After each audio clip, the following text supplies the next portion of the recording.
La historia de Agelis Comenzó con extraños ruidos por la madrugada. Hablamos del año 1960, cuando en el convento Movimientos autónomos de los objetos. Arañazos en las ya no se paredes. profesaba el culto que le diera vida.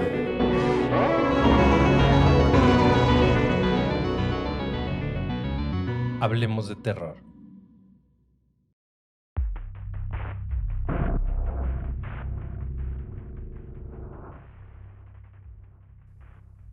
Hola terroríficos, ¿cómo están? Sean bienvenidos a un episodio más de Hablemos de. Como siempre, me acompaña mi compañero Antonio. Antonio, ¿cómo estás hoy? Hola, ¿qué tal, Efraín? Hola, ¿qué tal, terroríficos? Buenas tardes, buenos días, buenas noches, dependiendo el horario en el que nos estén escuchando. Estoy muy bien, la verdad, un poco enfermo de la garganta. Les aviso por si toso a lo largo del programa. No se espanten, no es COVID, pero sí ando un poquito mal. ¿Y tú qué tal?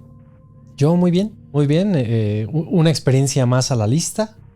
Las luces que ven atrás de Antonio normalmente solo se encienden desde mi celular y esta semana mientras estaba trabajando, estaba editando un video y una de ellas se encendió. Cabe mencionar que se enciende sola, sí, obviamente sola. Se encienden en par, las tengo seriadas de manera que con un botón se encienden las dos y solo encendió una.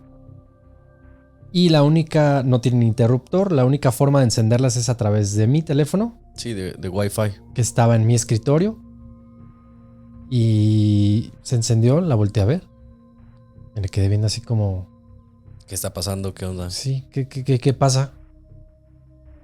La miré y como que retadoramente empezó a disminuir. Empezó a disminuir la intensidad.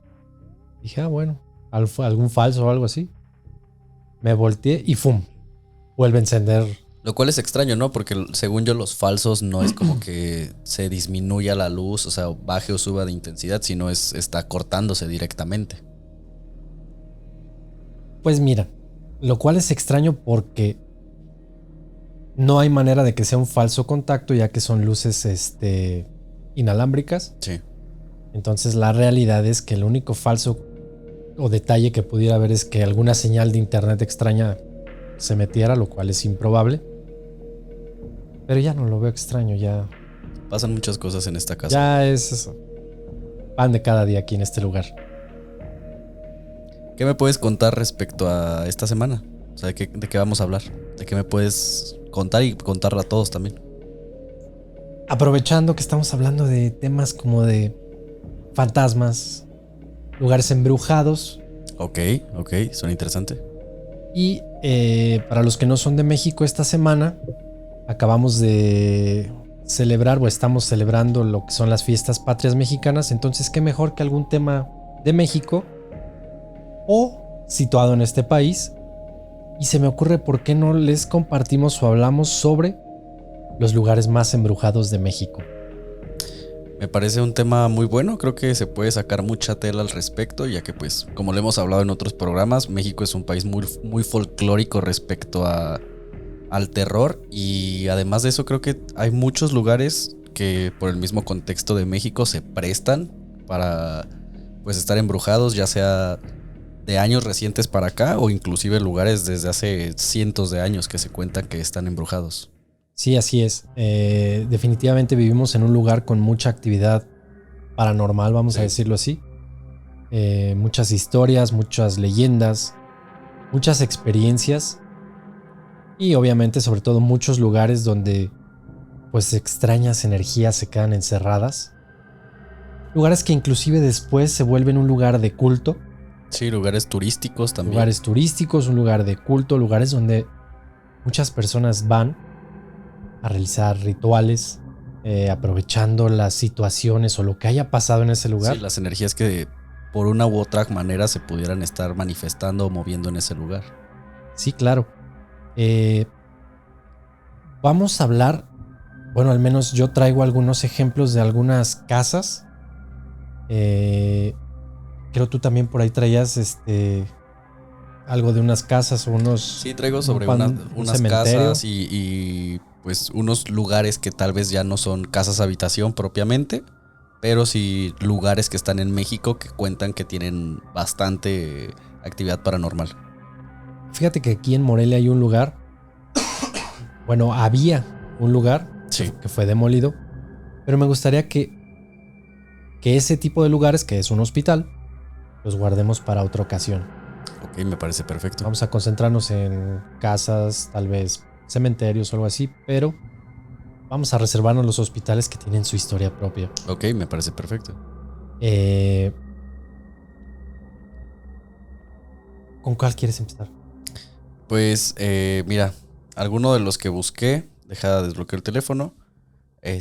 Para todos los terroríficos que no son de México, pues me gustaría iniciar y partir desde aquí. Para todas las personas que no son de México, repito, hay una ciudad que de hecho es de las ciudades más grandes del país, se llama Guadalajara. Guadalajara es una ciudad que está... La segunda o tercera más grande del país. Segunda o tercera más grande del país. Se encuentra al occidente del país. Es una ciudad con mucha influencia, mucha historia, más de 250 años de historia ya la respaldan. Y pues me gustaría empezar este programa con un lugar que no es una casa, pero sí es un lugar que pues ya de entrada te hace pensar que es un lugar donde suceden muchas cosas paranormales. Es el cliché, yo quiero pensar, de pues un lugar embrujado, que es un panteón. Y ya sé cuál me vas a decir, uno muy famoso. sí, de hecho es el panteón más famoso de Guadalajara, se llama el Panteón de Belén. Es también de los panteones más viejos que se encuentran en esa ciudad. Actualmente tengo entendido que ya no funge como un panteón propiamente, sino es más como un sitio turístico. O sea, tengo entendido que ya no se pueden enterrar personas ahí nuevas, o sea, las que están ya son las que están. Pero pues me gustaría añadir que son 2 historias las que traigo respecto a este lugar, porque pues sí, o sea, hay muchísimas más historias, pero son 2 historias las que sobresalen por todas y que pues llaman la atención, y además de eso son las más representativas de este lugar.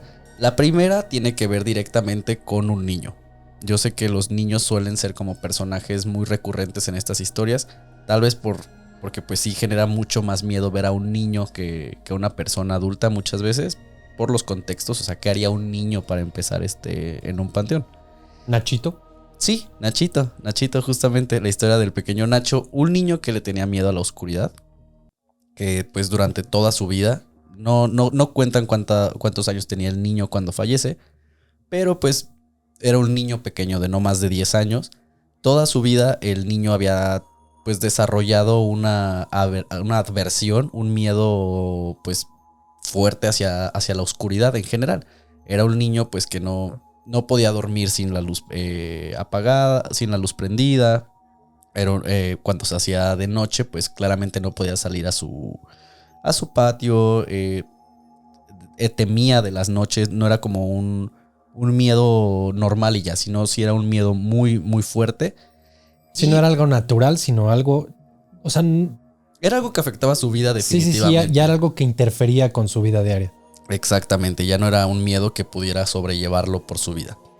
Y pues la historia cuenta que tenía tanto miedo, pero tanto miedo a la oscuridad, que llegó a un punto donde falleció a raíz de este miedo.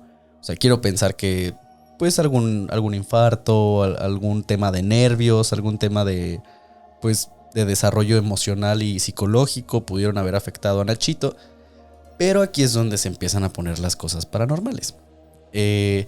Cuenta la leyenda que a la mañana siguiente de que entierran a Nachito, encuentran su ataúd afuera de su tumba. Básicamente lo habían exhumado. Eran tiempos donde pues en Guadalajara estamos hablando del siglo pasado. En ese entonces era muy común que las personas, pues sin oficio ni beneficio, fueran a exhumar cuerpos en búsqueda de tesoros, de alhajas, de cualquier cosa de valor que pudieran robarle a los difuntos para poderlos vender después en el mercado negro.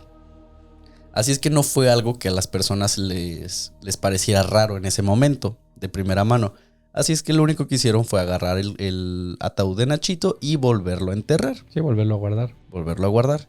A la mañana siguiente vuelven a encontrar el ataúd afuera. Lo cual es raro porque pues para sí, empezar... ya 2 noches ya no es igual. Y además Nachito no era un niño que hayan enterrado con joyas o con tesoros, o sea, la verdad.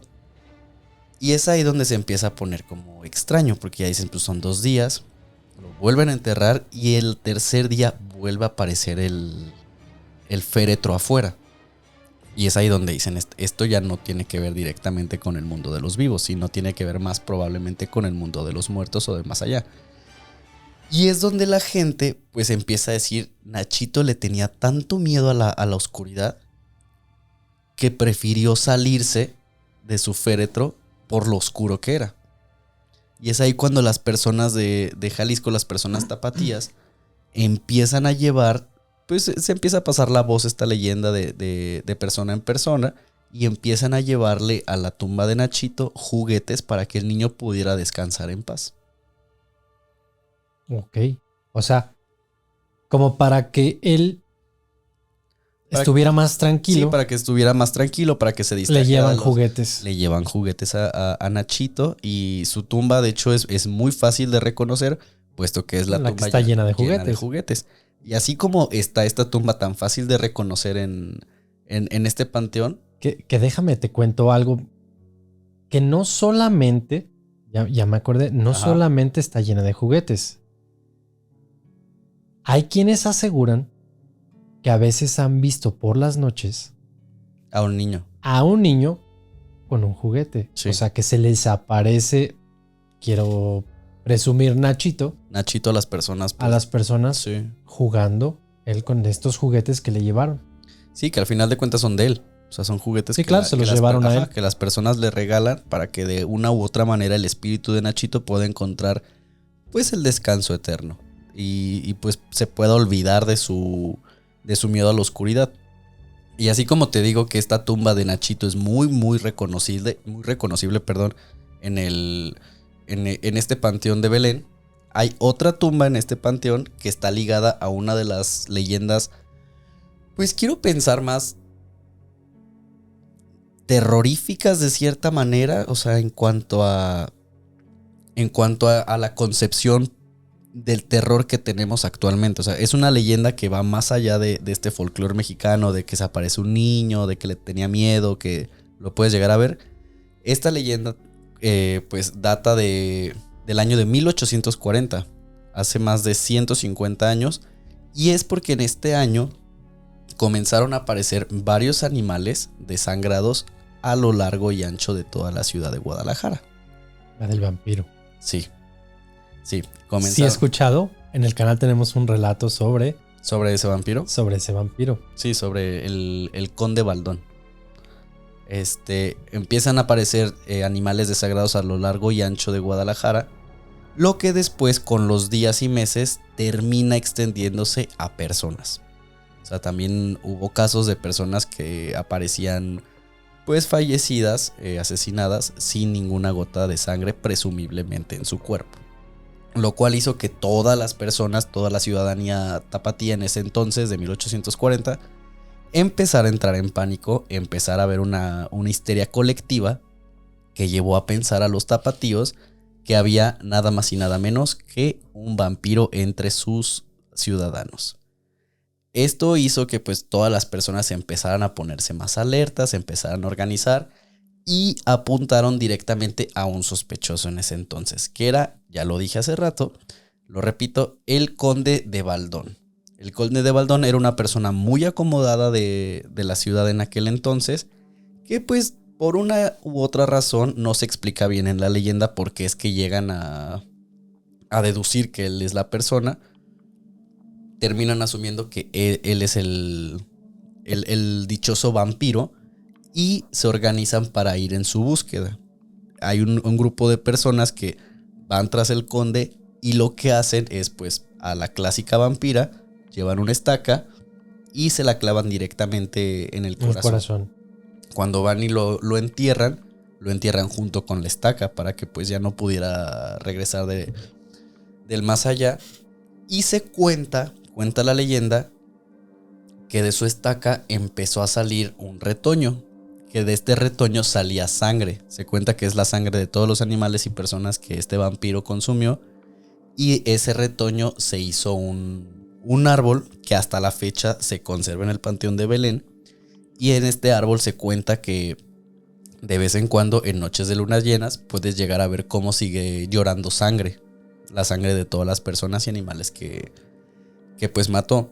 Además de que la leyenda termina rematando con que el día que caiga este árbol, el conde de Baldón va a regresar a pues... A vengarse. No a vengarse propiamente, pero a cobrar la mayor cantidad de víctimas que pueda cobrar. ¿Te imaginas? Pues estaría bien, ¿no? Imagínate esta... Yo sé que para muchos esto es histeria colectiva. Pero tú imagínate que de pronto, en una de estas inundaciones, terremotos o de estas cosas que la madre naturaleza nos tiene, Se cae. se cae el árbol. Sí. Pero que no quede ahí. Imagínate que sí, efectivamente, de pronto empiecen a caer animales y personas muertas. Creo que si alguien se pone atento y se entera de que se cae, sería una muy buena broma de hacer. No des ideas. No. Mejor no hay no que des dar ideas mejor. Sí, mira, el conde, por lo que yo tengo entendido, era un extranjero que llegó Sí, era a un México. extranjero. Que llegó a México, que siempre vestía elegante, sombrero, capa, y era muy excéntrico.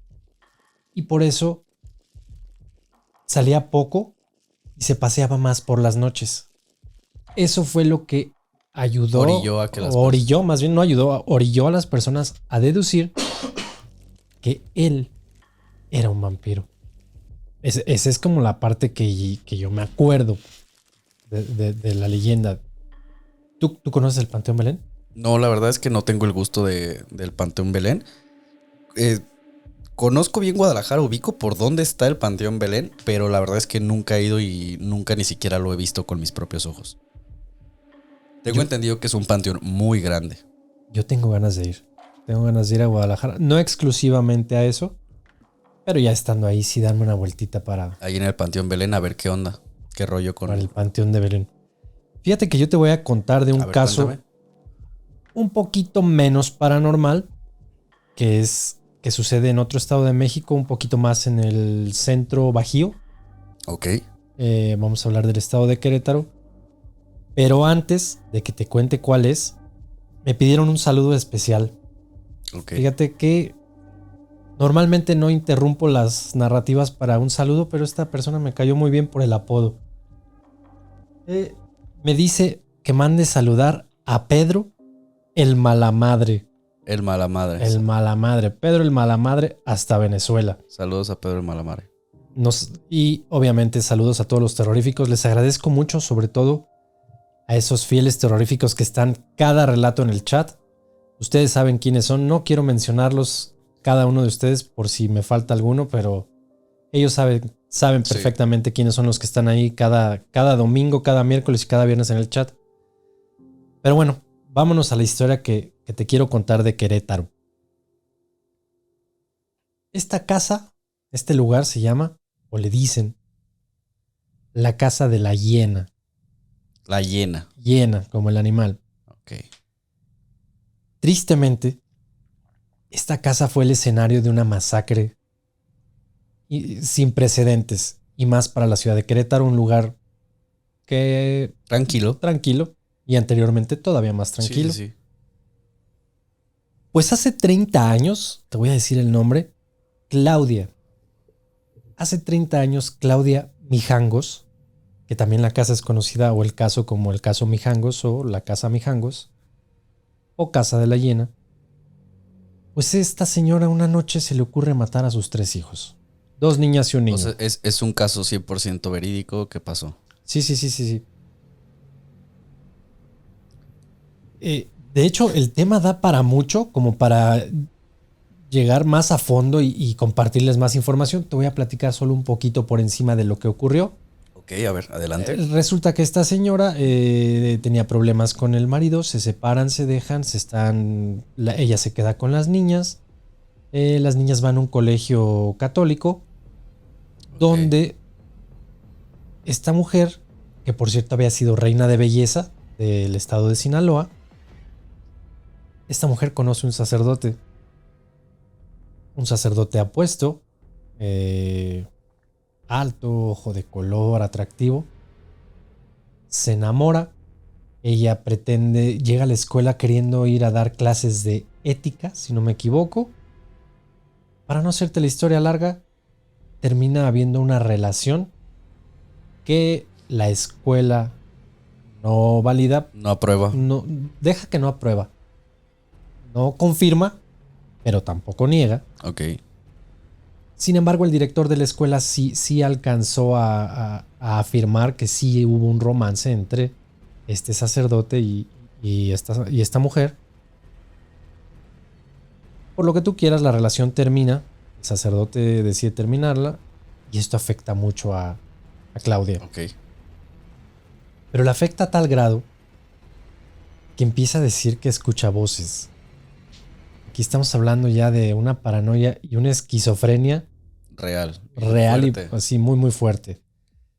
Ella asegura que escucha voces, ángeles, demonios. Una noche antes, la propia noche en que esto todo sucede, esto. existe una declaración de una de sus amigas que dice que habló con ella y ella esa noche le dice que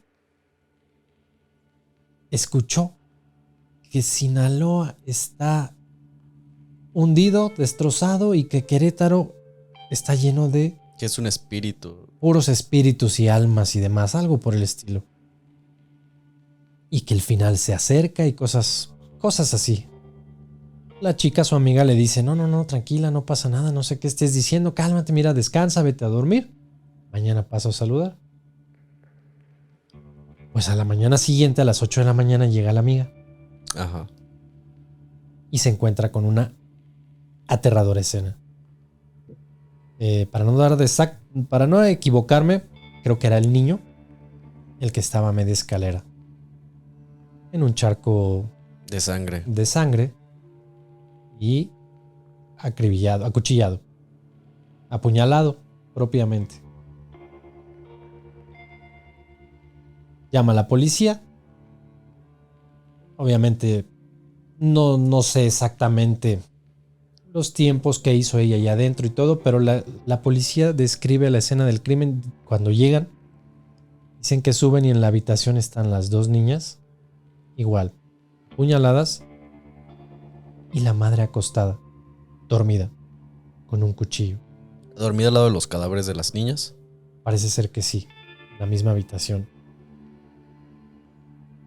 La agarran, la bajan, la incorporan. No sé si al momento ella no ve la escena o no sé si la sacan de su habitación más bien y las niñas estaban en otra habitación. Y ella como en un tipo estado shock. Se la llevan y todo apuntaría a que fue el padre. O sea, la policía empieza y dice, ¿sabes qué? Siento que fue el papá. Sí. Sí, vamos por el papá porque habían tenido una pelea un día antes de que pasara esto. El padre había llevado a las niñas, había salido con ellas y cuando las devuelve a su casa pues tiene una conversación con ella donde le pide que regresen, que hay que salvar la relación, cosas por el estilo. Esto no se da, terminan a gritos y demás, pero él le dice, yo sé que tuviste un romance con el cura, con el padre, bla, bla, pero no importa. Hay que recuperar la relación. Por las niñas. Ajá. Y pues más adelante, Ajá. la policía se da cuenta de que no, el padre no tuvo nada que ver, el padre de las niñas, no el sacerdote, sino que sí había sido ella, porque después afirmó que había escuchado voces diciendo que sus hijos eran demonios y eran ellos quienes le impedían estar con su amor, que era el sacerdote. El sacerdote. Por eso los mató. Digo, está muy interesante. Digo, hay que hacer un programa completo, específico para dar todos los pormenores, investigar obviamente más. Pero bueno, ahorita no estamos hablando de asesinatos, sino de lugares o casas embrujadas. todo lo que haya pasado en el caso, al final de cuentas ella recibe 30 años de prisión, de los cuales la mitad los pasa en confinamiento psiquiátrico. Y los otros 15 Los otros 15 al parecer sí en prisión. en penal. De hecho, hace poco, en teoría, no salió porque al final de cuentas no la dejaron salir porque se quedó en el hospital psiquiátrico todavía. Ok. Ya no cumpliendo condena, pero sí llevando un tratamiento. Exactamente, ya como tratamiento. Pues resulta, pues imagínate, el lugar de una masacre, Sí. pues un lugar para que muchos Un morbo, digamos. morbo, culto, como lo quieras ver, mucha gente empieza a ir a realizar rituales satánicos, obviamente, a este lugar. Ok. Entonces, al final de cuentas, la casa la sellan, terminan en la pared sellándola y para que no haya acceso y demás. Ya te hablaré de los rituales que se hacían, pero eso lo veremos después. Ok. El chiste es que cuentan, porque eso no lo sé, No nos consta. no nos consta exactamente, pero se cuenta que quien pasa, que en las noches todavía hay quienes se acercan a esta casa Ajá. y escuchan los gritos y los lamentos de los niños, de sus hijos, Ok. siendo asesinados y que han visto la figura de un niño en las ventanas, Asomándose hacia afuera. asomándose hacia afuera, no pidiendo nada, no, un niño propiamente ahí, asomándose. Un niño que obviamente estaríamos hablando del hijo o del chiquitín que fue asesinado. Sí, porque para empezar dices que está tapada la. Sí, la el acceso entrada. ya no es como fácil. Digo, te pudieras brincar de alguna manera, Sí, ¿no? pero un niño no lo hace. Un niño no va y se mete para pararse en una ventana para cuando alguien pase en la noche asustarlo. Sí, no. No. Sí, sería demasiada malicia del niño como para que esto sucediera. Muy de la mano de lo que me enseñaste ahorita de la niña de los columpios. De la niña de los columpios, sí, para contextualizar a todos los terroríficos de esto que comentas de la niña de los columpios. Es una historia que encontré en una publicación de una red social, donde un chico afirma que estaba en uno de estos Walmarts de 24 horas, pasadas ya las 12 de la noche, casi eran las 2 de la mañana, me parece que decía la publicación. ¿Hay Walmart 24 horas? Sí, hay Walmarts 24 horas. Aquí en Morelia no. No, esa publicación no era de alguien de aquí, ok. de aquí de Morelia. Y pues básicamente la publicación dice que había 3 coches en todo el estacionamiento del Walmart a esa hora y una niña. Ok. Una niña de como unos 5 años jugando en los tubos de donde ponen los carritos del supermercado. Cosa que pues la verdad no. O sea, ¿qué haría una niña a las 2 de la mañana en el estacionamiento de Walmart cuando no hay personas ni siquiera porque el chavo dice que revisó todos los coches, o sea, se fijó y no había personas, o sea, sí era algo bastante raro y al parecer después llegó su taxi y ya en cuanto se subió ya no la vio. Y hay una foto. Y hay una foto. Hay una de foto, hecho sí. hay una foto y se alcanza a ver la niña. Sí, me la enseñaste hace rato la fotografía y sí vi, dije, sí, ahí se ve una niña. Sí, ahí se ve una niña. Pero bueno, volviendo al tema que nos atañe el día de hoy, fíjate que traigo un lugar, porque no es una casa propiamente, hay una casa habitación ahí, pero el lugar no es propiamente una casa, que es de los lugares más emblemáticos en cuanto a leyendas, se refiere aquí en México, se encuentra en la Ciudad de México, en la capital del país, y es un lugar que, para empezar, al menos la versión mexicana de aquí de La Llorona, muchas personas concuerdan en que su origen es en este lugar. Me refiero a la Isla de las Muñecas en Xochimilco. En Xochimilco. La leyenda de La Llorona, la versión mexicana, que muchas personas dicen que se origina ahí, no es propiamente en la Isla de las Muñecas, donde nace, pero sí es en Xochimilco. Xochimilco, para todas las personas que nos ven de fuera del país o también las personas del país que no sepan exactamente qué es Xochimilco. Como yo. Xochimilco, No, yo sí sé qué es, pero nunca he ido. Xochimilco creo que es una delegación Pero pues lo turístico de Xochimilco son los canales de Xochimilco, que es una red de canales de agua dulce, los cuales están pues literal a un lado de la ciudad de la Mancha Urbana, pero pues tienen la característica de que es un paisaje muy rural, que básicamente no ha cambiado en los últimos 100 años, y que además de eso pues es un lugar donde puedes ir a hacer reuniones, puedes ir a festejar tus cumpleaños y demás, porque tienen un servicio de trajineras. Las trajineras son unas lanchas típicas de ese lugar. O sea, se utilizaban específicamente para ir de un lado a otro en los canales y yendo para poder ir a cosechar también a las chinampas. Las chinampas son pues todas las islas que se ven en Xochimilco, que realmente no son islas naturales, son islas que el ser humano hizo artificialmente. Pues bueno, después de esta introducción respecto a lo que es Xochimilco y a cómo es un lugar pues históricamente siempre relacionado con lo paranormal desde pues tiempos prehispánicos, este lugar, la Isla de las Muñecas, es un lugar que se vuelve popular a principios de este siglo, a principios del 2000, con este boom de la televisión. Yo recuerdo inclusive todavía cuando vi por primera vez ese reportaje en televisión abierta, se empezó a hacer muy famoso a partir de esto.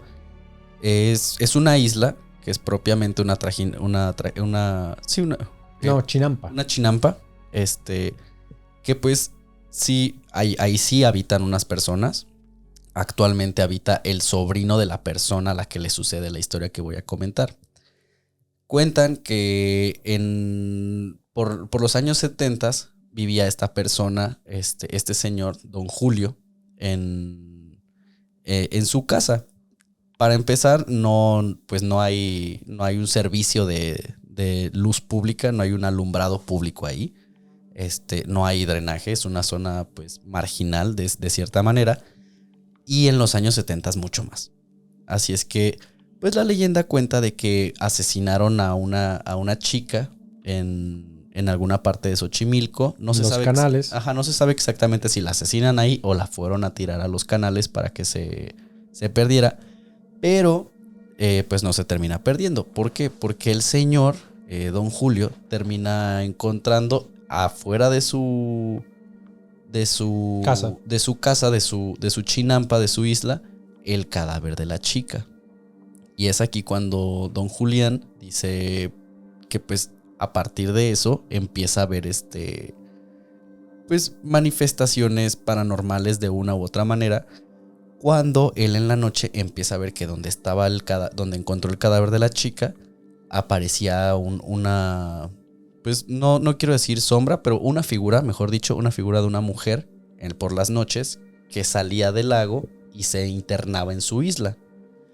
Don Julián, en pues su ignorancia y sus ganas de que esto terminara, empieza a darse cuenta, bueno, ya se había dado cuenta, pero empieza a tomar la atención a todas las muñecas que los canales arrastraban. Cuando don Julián se salía por las mañanas en su trajinera o que se iba a cosechar, que se iba a limpiar su isla, siempre se encontraba con muñecas abandonadas que llegaban a los canales por una u otra razón, pero que siempre el común denominador de todas ellas es que estaban completamente ya maltratadas. O sea, ya eran muñecas de basura que claramente las habían tirado y todavía pues con el viaje en los camiones de basura, en los botes y demás, y luego pues el trayecto que se aventaban en los canales, terminaban teniendo una apariencia bastante macabra. Así es que don Julián, con ganas de que se terminaran todas estas apariciones de la mujer por las noches, ¿qué es lo que hace? Agarra y empieza a poner muñecas a lo largo y ancho de toda su isla. Esto es en los años 70. Y no paró hasta que el señor murió a finales de los años 90, principios de los 2000. O sea, todas las muñecas. Sí, más de 20 años juntando muñecas. Más de 20 años juntando muñecas y colocándolas en cualquier parte que tuviera espacio. Porque llegó un punto donde don Julián ya no solamente las ponía cerca de donde se aparecía esta mujer, sino de alguna u otra manera empezó a desarrollar, quiero pensar, como una obsesión por estas muñecas y ya las colocaba adentro de su casa, afuera de su casa, en los árboles, en cualquier lugar, te digo, donde hubiera un hueco que cupiera una muñeca, ahí lo ponía. Esto termina haciendo que pues la isla de las muñecas de don Julián se convierta en un lugar pues que por morbo, por ganas de conocerlo, por lo diferente que es, pues terminará atrayendo a muchas personas, muchas de las cuales no tenían las mejores intenciones respecto a visitar este lugar. O sea, muchas de ellas iban pues en busca de la aparición de la mujer o también para hacer alguno que otro ritual. ¿Por qué? Porque al final de cuentas, por más extraño que parezca, puesto que la intención de don Julián nunca fue hacer de este lugar un lugar tenebroso, al contrario, él quería que las muñecas alejaran al espíritu. La isla de las muñecas termina siendo una isla bastante terrorífica, bastante, Digamos, bizarra, tétrica. sí, se termina siendo un lugar bastante tétrico para asistir, para ver, que pues de una u otra manera se ha convertido en parte fundamental del turismo negro de México. O sea, no hay quien no guste de los temas paranormales en este país que no le haya llamado la atención, al menos por un buen rato, la isla de las muñecas. Fíjate que yo he visto video o Sí. foto del lugar y sí se ve como... Con una vibra pesada. Pues sí da miedito, ¿no? Sí, da miedo. Digo, sé que a ese lugar se va a enfiestarse la gente y demás, pero seguramente van y hacen alguna maldad en ese Tengo lugar. entendido que inclusive ya ni siquiera como que la gente va a fiestear hasta allá, porque ya es muy, muy internado en los canales de Xochimilco. O sea, no es como parte de los recorridos comunes, por así decirlo. Ok. Fíjate que no he tenido la oportunidad. A lo mejor algún día también voy, pero no. Los 2 de noviembre tengo entendido que hacen representaciones teatrales sobre el Día de Muertos y demás ahí en Xochimilco. Y sobre la Llorona. De hecho, tienen una puesta en escena. No sé si lo sigan haciendo por lo del COVID, por estos últimos 2 años. Pero anteriormente sí. De hecho, era una puesta en escena muy, muy llamativa.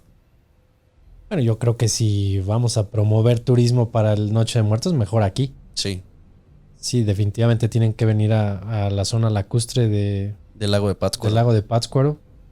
Los cementerios se adornan espectaculares. La verdad es que sí, y la energía se pone muy heavy. Creo Sí. que ese también podría ser otro lugar que se podría entrar en la lista fácilmente. La isla de Janitzio. Sí, Es que ya este último año no dejaron entrar turistas. no, por el tema del COVID. Por el tema del COVID. Y además también porque luego aprovechaban para faltar el respeto, digamos, a las tumbas y Y demás. a los rituales también. Sí. Entonces ya no hubo tanto turismo o estuvo muy selecto el que pudiera pasar. Pero bueno, me voy a regresar y quiero inclusive hasta... Hacer acotación. Sí, no hacer acotación, hasta utilizar mi acordeón para no regarla.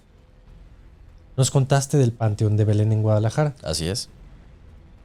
Pues fíjate que en el centro histórico De Guadalajara. de Guadalajara está el Museo del Periodismo y Artes Gráficas. Ok. Pero se conoce popularmente como la Casa de los Perros. Porque en la fachada hay unos perros que la adornan. Supongo en piedra, no sé, eso sí no ubico. Pero ahí lo curioso es sobre los propietarios originales del edificio, Ajá. que eran don Jesús Flores y su esposa. Y entre ellos se prometieron que cuando uno de ellos dos muriera, que el primero que muriera, el que sobreviviera, iba a rezar por el otro en cada aniversario luctuoso. Ok. O sea, digamos una promesa de amor.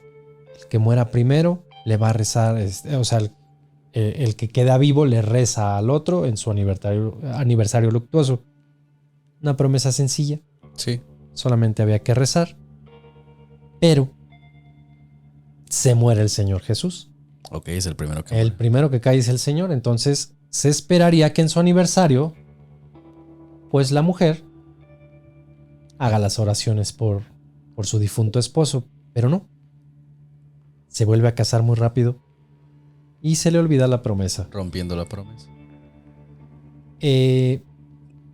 Los porqués o los detalles no se saben a ciencia cierta.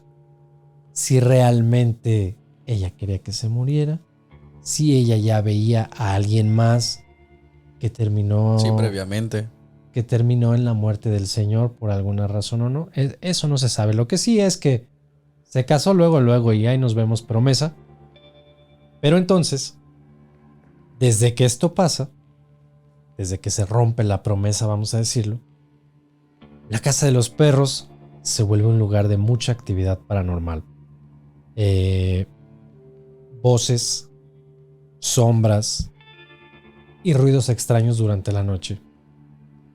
Es un edificio que por las noches, digamos, cobra vida.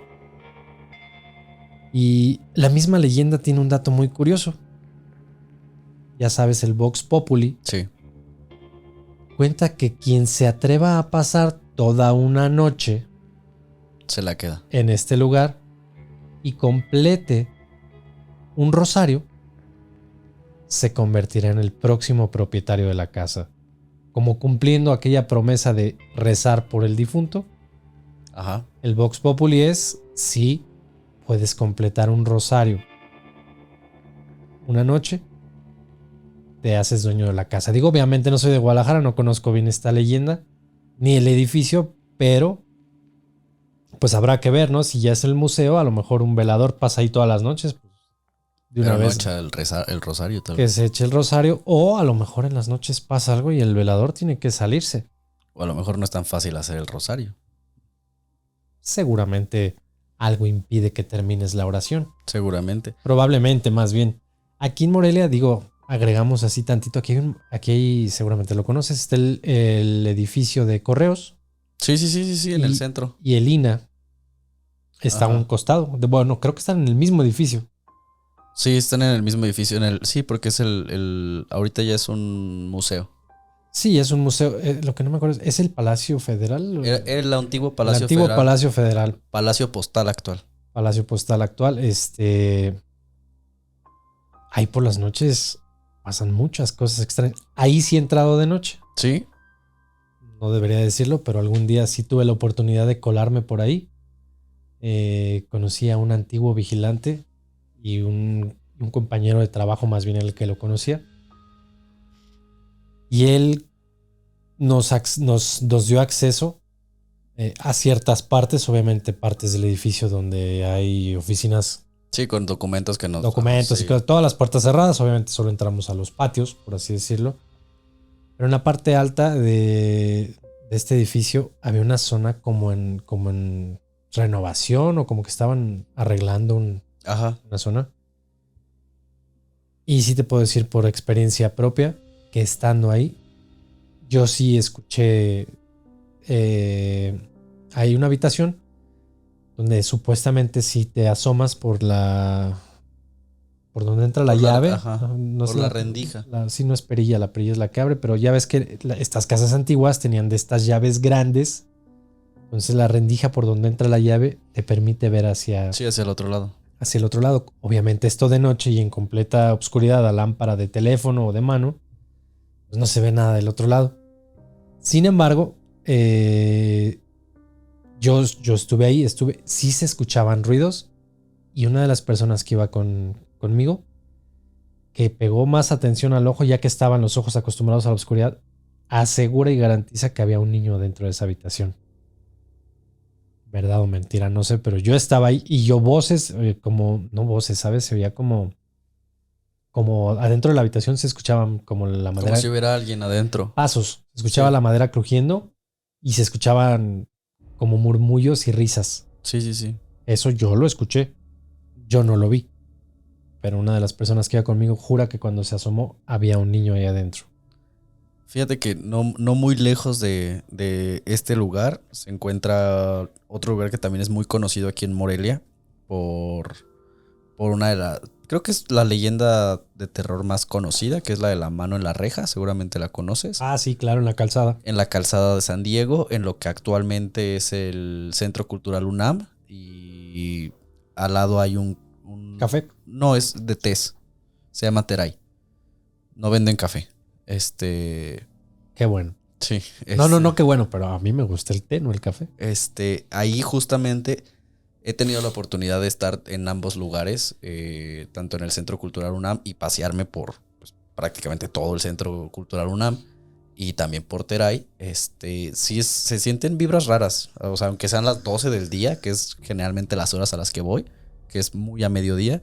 Sí es un lugar que, pues, independientemente de si crees o no, te ponen en una vibra extraña porque es una casona muy vieja y además de eso la mitad de los cuartos están en sótano. O sea, tú estás caminando a nivel de donde la gente va. O sea, tu cabeza está a nivel de donde la gente van los pies en la calle. O sea, Sí, estás por debajo del nivel del suelo. Exacto, y es un lugar donde se dice que había una chica en los tiempos de la colonia que su papá, bueno, esta chica se enamoró de un joven y su papá no aprobaba esta relación, terminando por castigar a la chica para evitar que se viera con este joven.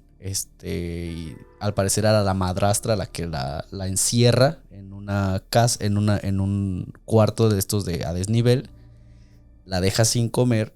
Y es ahí donde pues ella sacaba la mano por las ventanas y pedía ya fuera un pan o un poco de agua. Mendigaba. Y se cuenta que si tú pasas por ahí en las madrugadas o altas horas de la noche por la calzada, todavía puedes ver la mano de la chica pidiéndote comida. Mendigando ahí. Y la verdad es que es un lugar bastante tétrico. O sea, independientemente sepas o no esa leyenda, creo que caminar por la calzada de San Diego en la madrugada puede ser una experiencia, pues, que sí te puede poner los pelos de punta Algo especial. Algo especial, porque sí es un lugar que está, pues sí, cargadito.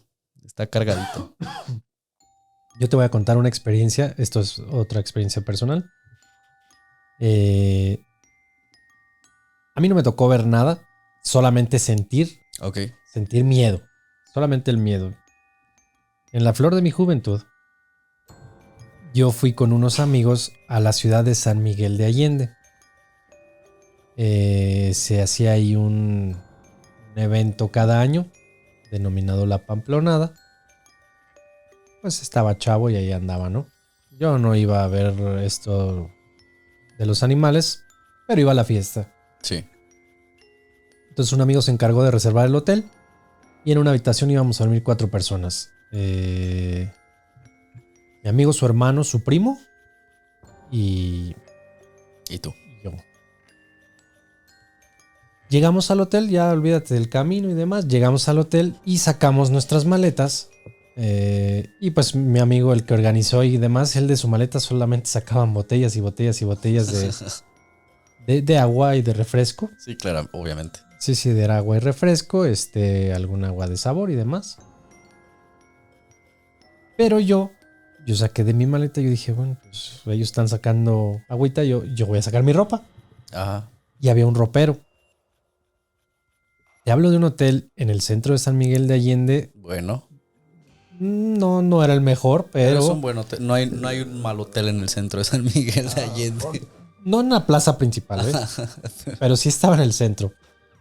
No, pero San Miguel de Allende no era lo que... No era el boom que es actualmente. Sí, actualmente es muy, muy caro. La cómoda, bueno, el ropero era el ropero, haz de cuenta, el que te transportaba a Narnia. Un ropero muy viejo, cuadrado, alto y demás. Que tal vez estaba ahí desde que construyeron la casa. Que seguramente estaba ahí desde que construyeron la casa. Probablemente. Sí, no, eso sí es un hecho. Y empecé a meter mis cosas. Yo no puse atención, sí vi algo como garabatos y rayas dentro en las tablas, en la madera del ropero, y lo cual de inicio, bueno, todavía me pareció de muy mal gusto dañar un mueble así de antiguo en un hotel. Pero no puse atención. Dije, bueno, gente sin qué hacer. Perdón. Entonces, el hermano de mi amigo, bueno, también es mi cuate, me dice, oye, ¿ya leíste lo que dice ahí? Todo eso. Le dije, no, pues seguramente la gente de, pues aquí estuvo Pepe. Me dice, pues sí, pero léelo bien. Dije, ay, espérame. Empecé, donde estaba poniendo yo unas playeras, sí noté, o sea, es que estaba demasiado rayado, ¿sabes? Como cuando llegas a una escuela... A un baño de público. No, como en las escuelas, bueno, ya ahorita no son de madera, pero yo cuando era Los niño... pupitres. Sí, cuando yo era niño había pupitres de madera y estaba como rayado en la madera, o sea, como tallado. Sí, como con la navaja. llave. Ajá, con la llave, la navaja o algo así. Así estaba, pero era difícil no notar todo lo que... Ignorarlo. Sí. Entonces, pues ya me pongo a leer. Voy a inventarme los nombres porque no me acuerdo, esto fue hace 1000 años. José y Carla de San Luis Potosí. Estuvimos en este hotel. No pases la noche en este cuarto. Así de plano. Sí, así de plano. Yo dije, pues, ¿y por qué? ¿Sabes? O sea, no pases la noche. Dije, bueno, no tengo idea del por qué. Y luego, Carlos, Aguascalientes, se aparece un fantasma en la regadera. Y así muchos nombres, ¿no? Y muchos eran, vete de aquí, no pases la noche, aquí espantan, se aparece alguien en el baño, hay un colgado en la regadera, te sale un muerto, se te acuesta alguien en tu cama, o sea... Cualquier infinidad de cosas paranormales. Y yo, que me caracterizo por ser nada valiente, pues imagínate, empecé a leer todo eso. Ya de entrada me preocupé. Ajá. Entonces, para quitarme el miedo, pues comencé a beber del agua que había llevado mi amigo, que para hidratarme, Darte valor. darme valor con mucha agua, mucha agua. Y en la madrugada ya nos salimos, hicimos nuestro tour por el centro, antros y demás. Y regresando, ya estaba muy cansado por el agua que me tomé. Ya veía medio borroso. Sin embargo, nunca me pude quitar de la cabeza todo lo que había leído. Llego a la habitación y la única persona que está ahí, si no me equivoco, era el hermano de mi cuate, que él era más joven que nosotros. Él se había cansado y se había ido a dormir. Ajá. Llego y ya estaba dormido. Y llegué yo solo, todavía mi amigo y su primo no regresaban. Entonces entro y me dan ganas de ir al baño. Y la mayoría de los comentarios que leí decía que en el baño te salía alguien. Llegué a la puerta. Empecé como en película de miedo, la giré lentamente y cuando al empujarla, Ajá. empecé a escuchar el rechinar. No, hombre. Yo sentí mucho frío. Digo, después me di cuenta que estaba abierta una ventana, pero en ese momento yo dije, no, frío, los muertos, el diablo, vámonos. Salí disparado de la habitación, fui al lobby, a la recepción, les pedí el baño de la recepción, entré ahí y tomé un poquito del agua que había de mi amigo y me subí mejor en la azotea, que en aquel entonces no era lo que debe ser hoy, que es un roof garden. Vi la azotea, me subí, pasé la noche en la azotea. Cuando abrí los ojos, no sé, 9, 10, vamos a suponer las 9 de la mañana, bajo a la habitación y no estaba ni mi amigo, Ni su hermano. ni su hermano, y el otro menos. No había nadie en el cuarto. Ajá. Se me hizo muy raro. Bajo hasta... Bueno, ya entro ahí. Ya de día no, ya de día todos Sí, no somos te da valientes. Sin embargo, no entré al baño. No quise entrar ahí. Tomé mis cosas o tomé algo de ropa y mejor le pedí su regadera a alguien más. Yo pensando que ellos pues se habían bajado a desayunar o algo por el estilo. No sé, o sea, se me hizo como normal no verlos. Cuando llego a la habitación de otros cuates que iban en el viaje, que no estaban en ese hotel, estaban en el hotel de a un lado o a una cuadra, no sé, algo así. Llego ahí, les hablo, oye, ¿me puedo bañar ahí contigo? en tu habitación, sí. Sí, vente, acá andamos. Llego y allí estaba mi cuate, su primo y su hermano. Ok. Les dije, ay, me hubieran avisado. No, pues es que no te encontrábamos. ¿Dónde estabas? Iban en la azotea. Y me dice, ¿qué haces allá? No, pues no quise entrar al cuarto. ¿También a ti te salió en la regadera? Así me dice, no me acuerdo cuál de los tres. Me dice, ¿también te salió el de la regadera? Y yo, ¿quién? Dice, no, hombre, no manches, estaba mi hermano dormido. Sí, creo que sí fue mi cuate el que me dijo, estaba mi hermano dormido. Ajá. Llegamos, ya veníamos enfiestados, se despierta, va al baño y sale corriendo gritando que ahí hay alguien. Y ya ni preguntamos, ya ni nos asomamos ni nada. Nos salimos y nos venimos a este cuarto a dormir. O sea, ellos sí lo vieron. Ellos sí vieron, Vieron al algo. muertito. ¿Qué? No sé. Bueno, ¿y nunca muerto. supieron qué había pasado? No, hombre, ni investigué. No quise ni preguntar. No te voy a decir que por eso, pero no he vuelto a San Miguel de Allende en 20 años. Y no creo que sea por eso, ¿verdad? Pero, ¿sabes las historias que hay ahí? Sí, la verdad que sí. O sea, pues, es un lugar donde justamente ahí empezó hace 212 años. Por ahí empezó esta guerra de independencia. Por ahí pegadito. Si es que sí debe de haber mucha historia por ahí. Fíjate que ahorita que estabas contando la leyenda sobre la casa de los perros en Guadalajara, me llamó la atención porque justamente termina como otra leyenda del otro lado del país, en Veracruz. Que termina igual. O sea, de que si logras pasar una noche entera en ese lugar, serás el próximo propietario. Me refiero a la casa embrujada de Orizaba, Veracruz. Pues básicamente esta historia cuenta que es una casa donde sucede todo tipo de terror, o sea, todo tipo de manifestaciones paranormales que te puedas imaginar, desde fantasmas, ruidos, sombras y demás. Todo sucede ahí en la casa de Orizaba. Nada que no haya visto yo aquí, ¿eh? Nada que no hayas visto aquí, sí, pero la diferencia es que aquí no es famoso como la casa de Orizaba. Yo voy a empezar a hacer tours aquí en mi casa. Lleva más de un siglo abandonada debido a que ahí se cometió un terrible asesinato de los dueños a manos del que en ese entonces era su mayordomo. Esta persona, el mayordomo, para empezar, es una casa que está en el centro de la ciudad de Orizaba. Es una casa, pues, de la colonia. Y, pues, el mayordomo se cuenta que estudió la rutina diaria de los dueños durante más de un mes. Armó un plan para matar al matrimonio y a los hijos y quedarse con las cajas fuertes y las joyas de toda la familia, puesto que estamos hablando de principios del siglo pasado cuando esto sucedió. Que probablemente ese lugar fuese algún tipo de hacienda de algún cafetalero o algo por el estilo. No, era una casona. O sea, Era era casona. una casona del centro de la ciudad de Orizaba. O sea, no era para nada una hacienda ni nada de esto. Simplemente era una casa muy grande. Eran unas personas que pues sí tenían dinero, pero no eran los ricos hacendados que te podrías imaginar.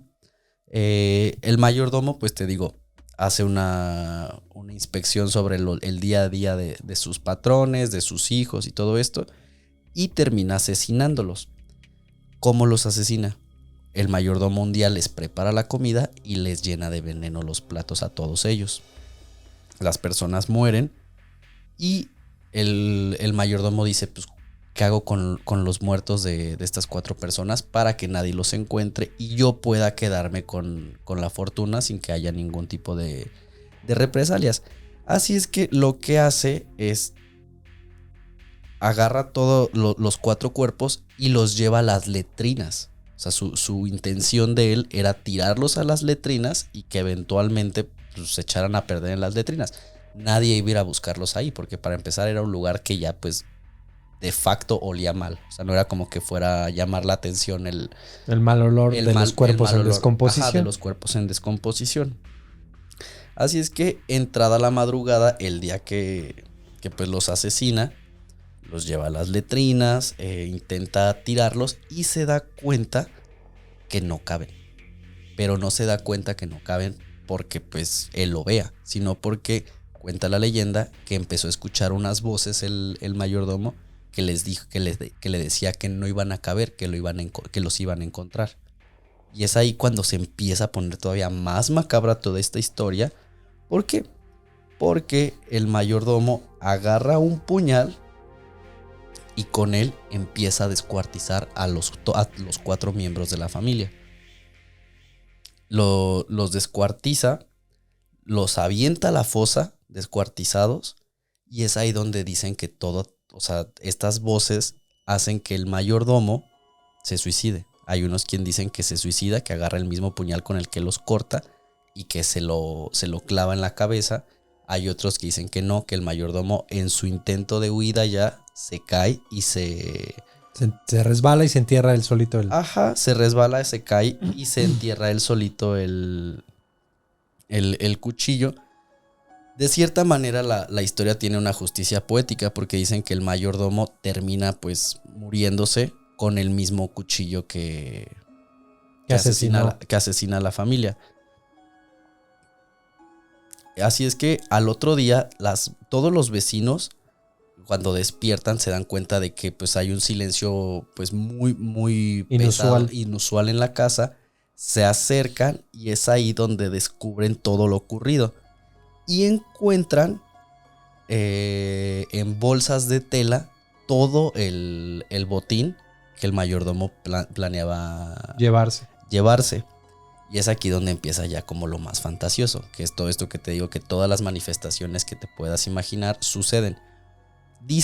Se cuenta que ahí dejaron el botín, que todos los vecinos, pues, al ver lo que había ocurrido, al ver la masacre por la cual había pasado la familia y todo el calvario que se había llevado antes de fallecer, deciden dejar ahí el botín. Y se cuenta que quien logre pasar toda una noche ahí va a ser el próximo propietario de esta casa, y además, se quedaría con este botín que al parecer todavía ronda en esta casa de Orizaba, la cual se encuentra pues justamente en el centro de la ciudad. De hecho es 100% conocida, es de las leyendas más conocidas del estado, entonces, de hecho. Muy interesante, fíjate. Imagínate, ¿no? Llegar y pasas la noche y te encuentras un botín a la mañana. Un botín. Fíjate que hay muchas historias, muchas leyendas, muchos cuentos de eso, de que el que pase la noche, noche. A nivel global hay muchas de estas. En México también hay bastantes. Yo no sé, no creo que no existe un valiente que sí pase la noche con fantasmas y todo, ¿sabes? Pues en teoría se va poniendo más fuerte y más fuerte y más fuerte conforme vas pasando la noche. O sea, es lo que yo he notado, que hay como de común denominador en todas estas historias, que no es simplemente como que la pases y ya, sino que conforme más te acercas al objetivo, según esto, más feo se pone como todo a tu alrededor, que es lo que hace que todas las personas terminen claudicando. Imagínate, ¿no? Que me dieran dinero a mí por pasar la noche aquí.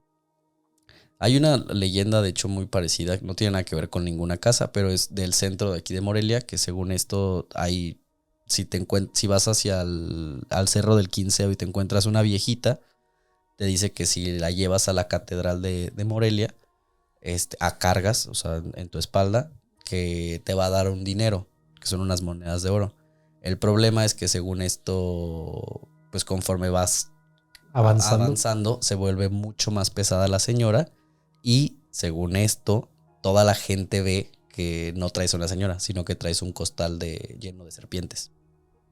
Ah, caray. Esa historia de aquí no la conocía. Sí, es yo la conozco desde niño, y es una historia que pues yo, sabes dónde vivo muy cerca del Cerro del Quinceo, y se cuenta que si tú vas para el Cerro del Quinceo, muy probablemente te puedas llegar a topar a esta señora, la cual te pide que pues está ya grande, que no le dan las piernas para llegar desde el Cerro del Quinceo hasta la catedral, pero que tiene una manda, que si por favor le haces pues valga la redundancia, el favor de llevarla tú cargando hasta la catedral, te paga con oro. Te paga con oro, específicamente hasta el atrio.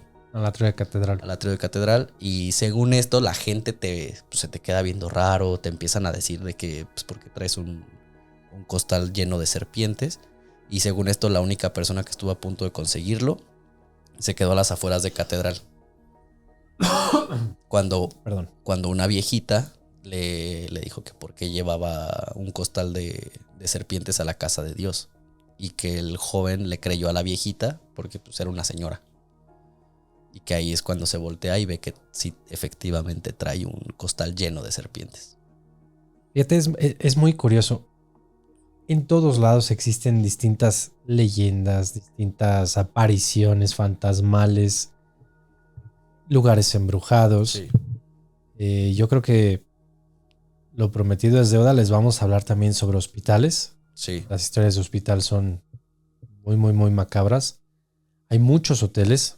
Hay bastantes hoteles donde pasan cosas muy extrañas. Sobre todo, digo, esto pasa en todos lados. Existen estas historias, leyendas, apariciones y demás. Pero en ciudades como muy antiguas, como lo es esta, Sí.